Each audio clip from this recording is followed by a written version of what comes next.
Avisa pro Ludmila que eu cheguei, ok? Cheguei já, ó, ponto de bala, estou aqui, meu erizão, tá? Peguei do cavaco, na verdade. Tá aqui, olha. Na verdade, tem uma justificativa, né, gente? Eu não estou com isso aí à toa. Então, eu estou aqui lendo, né, o rótulo, é muito importante, né, ler rótulos de alimentos, a gente se informar da composição química deles. Tá aqui, olha, leucina, isoleucina, valina, lisina, triptofano e mais um monte de coisa.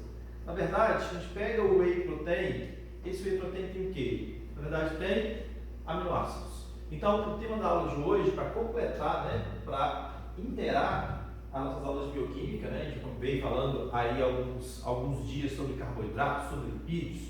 Hoje vamos falar sobre as proteínas. Então, eu cheguei, né, como a Ludmila falou, com o whey protein, justamente para a gente analisar o que seriam essas substâncias, né, o que essas proteínas elas possuem, quais papéis biológicos elas exercem no nosso organismo, no nosso corpo. Então, eu coloquei aqui um resumão, na verdade, da nossa aula de hoje. Então, a proteína, ela seria um polímero, né? Nas aulas de carboidratos, a gente discutiu lá sobre os polissacarídeos, né? Que são carboidratos mais complexos, que eles são polímeros de glicose. Então, o que seria um polímero? Um polímero seria uma substância complexa formada de uma coisa só, vamos colocar nesses termos. Então, lá no amido, que é um carboidrato, a gente viu que ele é formado, também um polímero formado por monômeros de glicose, correto? Aqui, na proteína, nós temos também um composto orgânico, também, né, um polímero, só que ele é formado por monômeros chamados aminoácidos, ok? Então nós temos aqui um esboço do que seria esse aminoácido. Então o aminoácido é composto basicamente de 5 grupos, né? Eu tenho aqui um carbono, que eu chamo de carbono quiral, ou carbono alfa, tá? Então, na química a gente sabe que o carbono quiral é um carbono que se liga a 4 outras substâncias diferentes, né, que não seja o hidrogênio. Então, nós temos aqui o carbono alfa, que é o carbono principal, ele vai se ligar com o grupamento amina, okay? Com um hidrogênio, com um ácido carboxílico, que são as partes constantes desse aminoácido. Lembrando que isso aqui não vai variar de um aminoácido para o outro. Nós temos aí, em média, 20 aminoácidos, né, classificados essenciais, naturais, daqui a pouquinho a gente explica a diferença entre eles, mas é importante saber que esses 4 grupos aqui, olha, perdão, esses 3 grupos aqui que ligam o carbono, eles são constantes, eles não variam. O que vai variar é o radical, ou seja, não temos 20 tipos de aminoácidos, então o que diferencia um aminoácido do outro? Grupamento radical, ok? Então, cada aminoácido, aqueles que eu li no rótulo do whey protein, que são alguns exemplos, vão possuir radicais diferentes, ou seja, essa parte que vai ser uma parte variável. Então, grupamento amina, hidrogênio, carbono alfa e ácido carboxílico, eles são, né, substâncias que não variam, e aqui eu vou variar de um aminoácido para o outro, ok? Então, só para a gente entender como que é essa estrutura. E por que o nome aminoácido? Justamente porque eu tenho grupamento amina, né, e grupamento ácido carboxílico, ok? Devido a esse comportamento, a possuir 2 substâncias, né, que são diferentes, eu vou chamar os aminoácidos também de anfóteros. O que são anfóteros? Então, são substâncias que eu vou encontrar um comportamento ácido, no caso do ácido carboxílico, uma substância básica, ok? Então, anfótero seria também um nome para o aminoácido. Agora, no geral, se eu já sei que proteínas são polímeros formados de aminoácidos, então, em analogia, vamos pensar, para ficar mais simples, pensa num trem, né? Um trem é feito de quê? Cheio de vagõezinhos, não é isso? Então, esses vagões seriam os aminoácidos. E o trem seria a minha proteína. Ok? Tranquilo? Então, beleza. Basicamente, essas proteínas, elas vão ter funções diversas aí no nosso organismo. Então, a proteína é um composto orgânico em maior quantidade nos seres vivos. Aí, Ju, você falou que era água. A água é composto inorgânico, ok? Então, tem essa diferença que a gente já discutiu nas aulas de bioquímica. Então, as proteínas, por serem os compostos orgânicos em maior quantidade nos seres vivos, elas vão desempenhar funções diversas. Então, são macronutrientes aí que eu não posso ficar sem, tá? Então, vamos citar aí como referência. Nós temos aí, né, colágeno, que é uma proteína estrutural muito importante para dar elasticidade à pele, né? Deixar firme, né? A questão da parte de epitélios, né? Nós temos também aí a queratina, que é uma outra proteína estrutural, né? Que é importante para impermeabilizar a parte da parte arterial também, né? Então, nós temos também como referência os anticorpos, que são proteínas de defesa. Lembrando que anticorpo é proteína, anticorpo não é célula, tá? Então, tem essa diferença, essa distinção aí. Nós temos também o vitelo, que é uma proteína energética que a gente discute lá nas aulas de biologia, lembra dos ovos, né? Os ovos com pouco vitelo, muito vitelo. Então, o vitelo é uma proteína energética, tá? Nós temos proteínas também responsáveis pelo transporte de substâncias e também estruturais, como a hemoglobina, tá? Aquela cromoproteína vermelhinha do nosso sangue, tá? Nós temos também como referência as proteínas de coagulação, como fibrinogênio, tromboplastina e por aí foi. Então, são exemplos, né, diversos, alguns dos exemplos que a gente tem aí no nosso corpo. Mais para frente, a gente tem também uma outra proteína que é muito importante, que são as enzimas, que são proteínas que vão fazer digestão, né, vão realizar processos químicos no nosso corpo. Esse tema é tema de uma aula especial, daqui a pouquinho a gente fala sobre elas, ok? Mas falando sobre proteínas, falando, né, onde que elas são encontradas, agora, como que elas são formadas? Então, eu já sei que o aminoácido seria a unidade básica das proteínas, correto? Então, como que elas vão se ligar? Aqui nós temos, né, dois aminoácidos, ok? Então, aminoácido número 1 e número 2. Reparem que eu já tenho todas as partes, né, são constantes. Agora, um vai se ligar ao outro para formar proteína. Então, atentos para o ácido carboxílico e para o grupamento amina. Por quê? Porque é daqui que ocorre a ligação. Então, nós temos aqui, inicialmente, o grupo hidroxila do ácido carboxílico. Então, esse aminoácido aqui, ele perde esse OH e esse outro aminoácido perde esse hidrogênio do grupamento amina, olha. Então, eu estou perdendo um OH do ácido carboxílico do aminoácido e o hidrogênio de outro grupamento amina. Então, olha, quando eu perco esses três átomos, olha, o que eu perdi? Eu perdi H2O, perdi a molécula de água. Então, aqui, olha, eu tenho uma ligação peptídica que se dá a partir de um processo que a gente chama na biologia de síntese por desidratação. Por quê? Porque eu perdi a molécula de água para que as duas moléculas, os dois aminoácidos possam ser ligados, ok? Então, olha, essa síntese por desidratação é uma reação em que eu estou, síntese na biologia quer dizer produção, né? Então eu estou produzindo a partir de quê? Da perda de molécula de água, por isso o termo síntese por desidratação. E reparem que após essa perda de água, o que eu formei aqui, olha? Formei uma amida, ok? Então a amida vai mostrar para a gente onde está a ligação peptídica, que é a ligação aí entre dois aminoácidos. Lembrando que os aminoácidos, quando vão se ligar para formar as proteínas, né, a gente tem uma ordem, né, em que eles se ligam.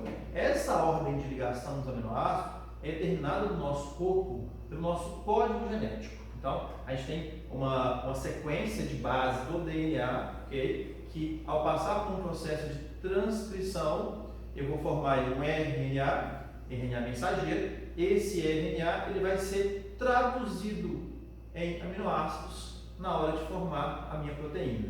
Então, todos os seres vivos vão possuir essa sequência, tá? Então, sequência genética, ok? Então, isso é determinado pelos nossos genes. A ordem que os aminoácidos vão se encaixar, vão se ligar para formar nossas proteínas, ok? Então, quando eu falo dessas questões, né, de ligação, né, entre um aminoácido e outro, a questão como eles vão se organizar, eu tenho que entender também que as proteínas, elas têm estruturas, tá? Elas são classificadas de acordo com a sua composição.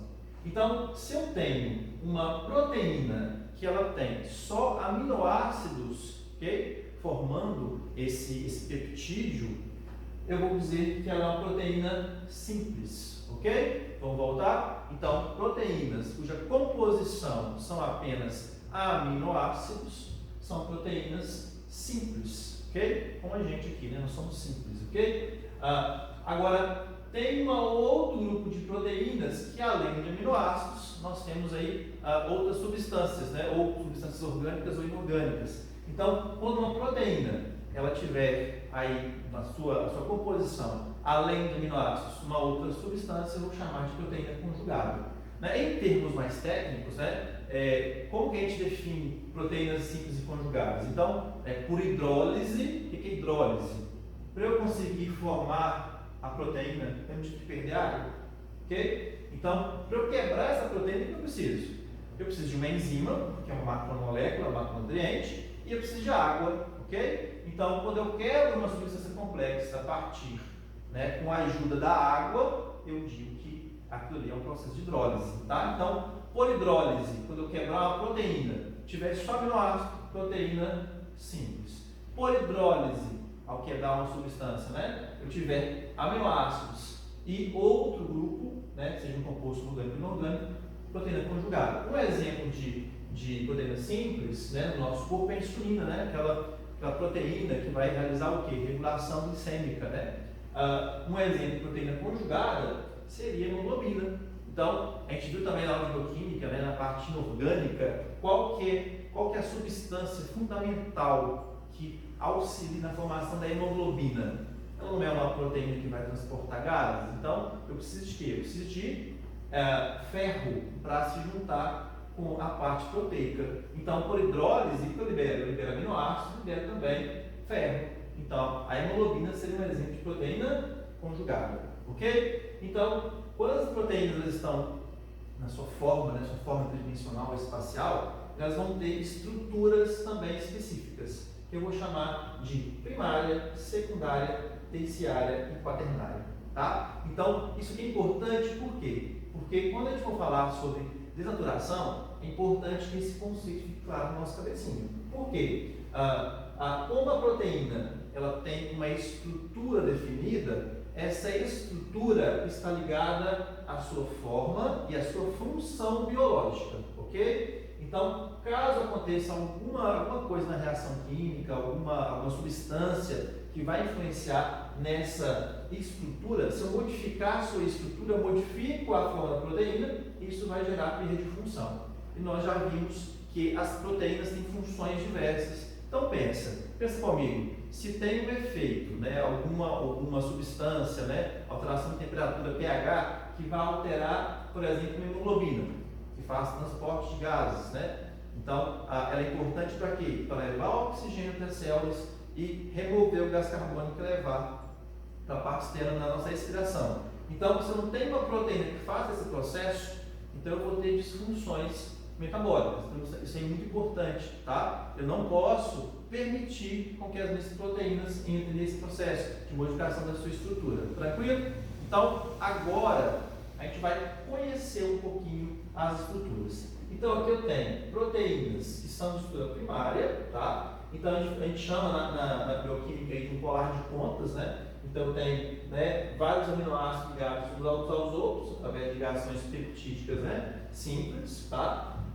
Quando essa estrutura primária ela faz tipo uma interação química entre outros elementos, né, ela vai formar o que a gente chama de alfa-hélice. Essa alfa-hélice ela assemelha a um fiozinho de telefone. Lembra? Não vai lembrar porque, né, vocês não têm dado tio aqui, né? Ainda da tia Pri, não vou lembrar o que é um fio de telefone. Mas o fio de telefone, ele era todo bonitinho, todo enroladinho, né? Cabelo cacheado, né? Todo enroladinho. Então, aquilo ali seria o quê? Uma proteína com estrutura secundária, ok? Então, uma alfa-hélice, tá? Nós temos também um outro exemplo de secundário que seriam as beta-triviadas, tá? Comuns também na teia de aranha, né? A teia de aranha é um produto, né, que é sintetizado a partir de proteínas, ok? Quando a forma secundária ela assume dobras, né, ela vai ficar na sua forma terciária, que seria aí a junção de duas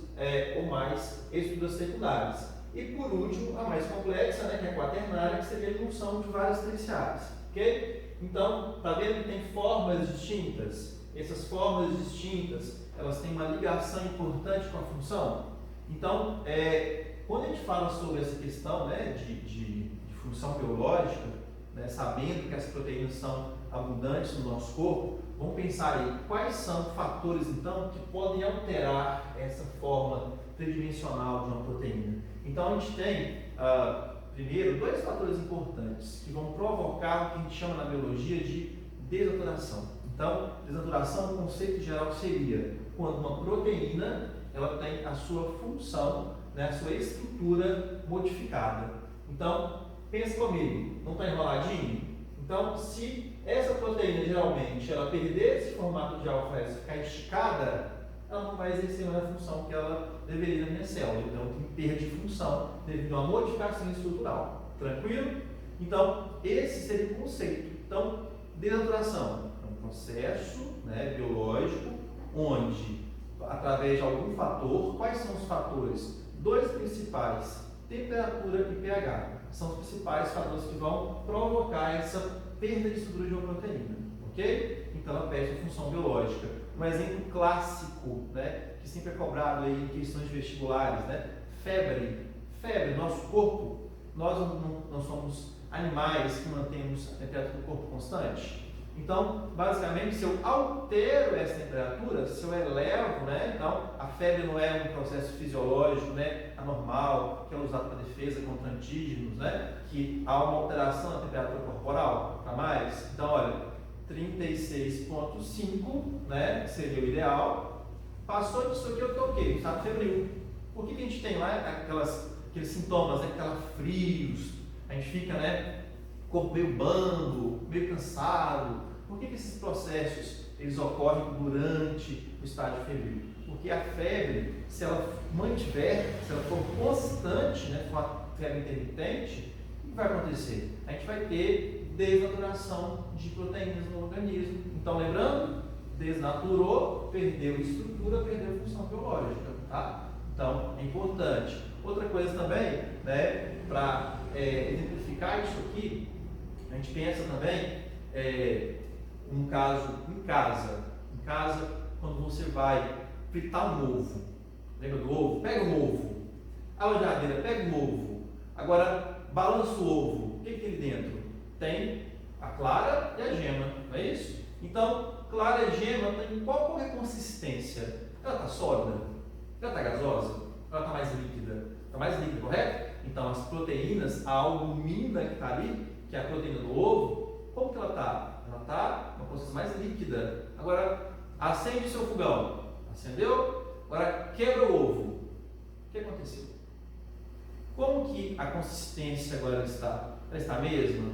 Ela está líquida? Não, ela está como? Ela está sólida. E qual que é a cor? Como é que era a cor da albumina? Era transparente, agora a albumina está branca. Por quê? Porque eu desnaturei a albumina, ok? Então, para a gente identificar como que o processo acontece, né, fora do nosso organismo. Então, você pensa, né, o ovo que tinha uma consistência, uma aparência, né, antes da temperatura, ao colocá-lo na temperatura elevada, o que aconteceu com ele? Ele modificou, ele ficou branco, ficou sólido, ok? Só para a gente entender o que seria esse processo de desnaturação. Tranquilo? Então, dúvidas sobre essa primeira parte, né, vão surgir, claro, e à medida que vocês forem vendo essa videoaula, vão anotando, né, as principais dúvidas para tirar com a gente depois, ok? Agora, quando eu cheguei aqui, né, falando do whey protein, né, lendo para vocês o rótulo, onde que ele é usado principalmente? Para quem tem o objetivo, né, de ganhar massa muscular, ficar maromba, ficar igual o cavalo, ficar aqui, né, todo fortão, até fazer assim nos braços para mostrar o bíceps, né? Só acho que essa aula é a cara dele. Mas não é? Quando você pensa no whey protein, o que ele vai ajudar? Lembra que eu comecei a aula falando sobre aminoácidos? Então a gente tem aí dois grupos de aminoácidos, os essenciais e os naturais. Então quando você pega aí, né, no whey protein, ele tem aminoácidos essenciais. São aqueles aminoácidos que o meu corpo não produz, tá? Mas eu preciso ingerir esse aminoácido para que eu possa construir as minhas proteínas, ok? Agora, em contrapartida, nós temos os naturais. Os naturais, meu corpo consegue produzir, ok? Então, tem essa diferença. No caso do whey protein, eu não quero aumentar minha quantidade de massa muscular, minha massa magra. Essa massa magra é uma massa feita por massa muscular, por proteínas. Quais são as proteínas do músculo? Actina e miosina. São proteínas contráteis, ok? Então, quando eu pego os aminoácidos que estão no whey protein, que eu estou realizando a ingestão desse aminoácido, então eu fui na academia, né, fiz musculação, peguei peso, aí eu cheguei em casa e vou repor, né, aquela quantidade de aminoácidos, né, que eu preciso para conseguir produzir essa massa muscular. Porque durante aquela atividade física intensa, vai no supino, vai no voador, né, ficar peitão, bração, etc., você faz o quê? Você lesiona as suas fibras musculares. Então o seu corpo tem que repor aquela lesão. Então, por que é importante tomar o whey protein, principalmente no pós-treino? Porque os aminoácidos vão te auxiliar na reposição da lesão das fibras. Isso vai gerar um aumento, né, do volume do músculo, ok? Então, quem fica maromba, tomar proteína é legal. Não pode tomar muito, né, porque sobrecarrega, né, aí a função renal, aquelas coisas também de saúde. Então, quer saber como você deve ingerir o whey protein? Procura meu amigo Winter Personal, nutricionista, tá aqui o link do Instagram dele, fazer um mexão aí, gratuito, tá? Brincando, eu vou pegar uns stories dessa questão das proteínas, ok? Agora, para a gente terminar, né, a primeira parte da aula de proteína, é como que eu posso encontrar questões sobre proteínas. Primeiramente, vocês vão atentar para a questão da bioquímica mesmo, que eu falei em relação às constituintes dos aminoácidos. Atentar também para a questão das funções biológicas, tá? Então, a gente citou durante a aula algumas funções biológicas, tá? E, principalmente, no que se fala a estrutura e ao processo de desnaturação, porque são partes da biologia que caem mais em questões de prova, tá? Espero que essa segunda parte tenha ficado entendida. Vamos para a segunda parte, que é a parte de enzimas, beleza? Beijo, dá o like, tamo aí.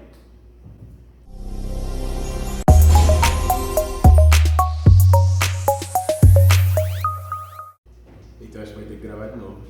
Você não se apresentou não no começo do vídeo. Não? Não. Só cheguei? Tô brincando, você vai mais crédito, pode falar aí. Ó, sou o Josi. Ai, Jesus.